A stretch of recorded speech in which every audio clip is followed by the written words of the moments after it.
ഇന്നലെ രാത്രി കിടക്കാൻ പോയത് മാത്രമേ ഓർമ്മയുള്ളൂ. ഒരു പോളം കണ്ണടയ്ക്കാൻ കഴിഞ്ഞില്ല കേട്ടോ. ഈ കിടക്കുന്ന ആളെ കൊണ്ട് രാത്രി 12 മണിക്ക് തുടങ്ങി നല്ല പൊള്ളുന്ന പനിയാണ്. ആളുറങ്ങിയിട്ടുമില്ല, ഞങ്ങളായിട്ട് ഉറങ്ങാൻ സമ്മതിച്ചതുമില്ല. ആക്കാണെങ്കിൽ പനിച്ചു കഴിഞ്ഞാൽ ഞങ്ങൾ രണ്ടുപേരും കൂടെ നിന്ന് കെട്ടിപ്പിടിച്ച് കിടക്കണം. കൈമന്ന് താഴത്തേക്ക് വെച്ച ആൾ കണ്ണ് തുറന്നിട്ട് എന്തിനാ താഴെ വെച്ചതെന്ന് ചോദിക്കും കേട്ടോ. കാര്യം പറഞ്ഞാൽ കണ്ണ് തുറക്കാനൊന്നുമില്ല, ഉറങ്ങാത്തത് കൊണ്ട്. അങ്ങനെ ഞങ്ങളിതാ രാവിലെ നല്ല നേരത്തെ എണീറ്റിട്ടുണ്ട്. പുറത്താണെങ്കിൽ നല്ല കോടയൊക്കെ ആയിരുന്നു.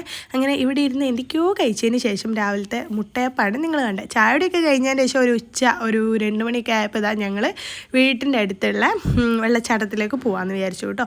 ഇവിടുത്തെ ഒരുപാട് വാട്ടർഫാൾസ് ഉണ്ട്. പക്ഷെ ഞങ്ങൾക്ക് ഇപ്പം ഇഷ്ടം ഇതാണ് കേട്ടോ. ബാക്കിയുള്ളടത്തൊക്കെ കുറേ ആൾക്കാരുണ്ട്. ഇവിടെ വന്ന ഒരു സൈലൻറ്റ് കാമായിട്ടുള്ള സ്ഥലമാണ്. അതുകൊണ്ട് തന്നെ ഞങ്ങൾക്ക് എത്ര നേരം വേണമെങ്കിൽ വെള്ളത്തിൽ കളിക്കാം. പിന്നെ പെൺകുട്ടികളായതുകൊണ്ട് വേറെ ഉള്ളവരെ നമ്മൾ നോക്കണ്ട. അപ്പം ഞങ്ങൾ വന്ന സമയത്ത് കുറച്ച് പേര് ഇവിടെ ഉണ്ടായിരുന്നു. പക്ഷെ ഞങ്ങൾ കണ്ടപാട് അവർ പോയിട്ടുണ്ടായിരുന്നു കേട്ടോ. പിന്നെ അപ്പുറം കുറച്ച് 2-3 ചേച്ചിമാരുണ്ട്, അത്രയേ ഉള്ളൂ. അതുകൊണ്ട് തന്നെ നമുക്ക് നന്നായിട്ട് വെള്ളത്തിൽ കളിക്കാൻ പറ്റി. പിന്നെ എൻ്റെ മോൻക്കാണെങ്കിൽ വെള്ളത്തിൽ കളിക്കാനൊക്കെ ഒരുപാട് ഇഷ്ടമാണ്. പനി ആയതുകൊണ്ട് ആളിറങ്ങിയില്ല. കണ്ണൂരേക്ക് വരുന്നതിൻ്റെ അന്ന് രാവിലെ തന്നെ സൈക്കിൾ വന്ന് വീണ് മുട്ടൊക്കെ മുറിയാക്കി പനി കാരണം അത് വീങ്ങിയിട്ടൊക്കെ ഇറങ്ങുന്നതിന് മുന്നേ ഇതല്ലായിരുന്നു ഡയലോഗ്. ഞാൻ വെള്ളത്തിൽ നീന്തുന്നൊക്കെ പറഞ്ഞ് വന്ന ആളാണ് ഈ നിൽക്കുന്നത്.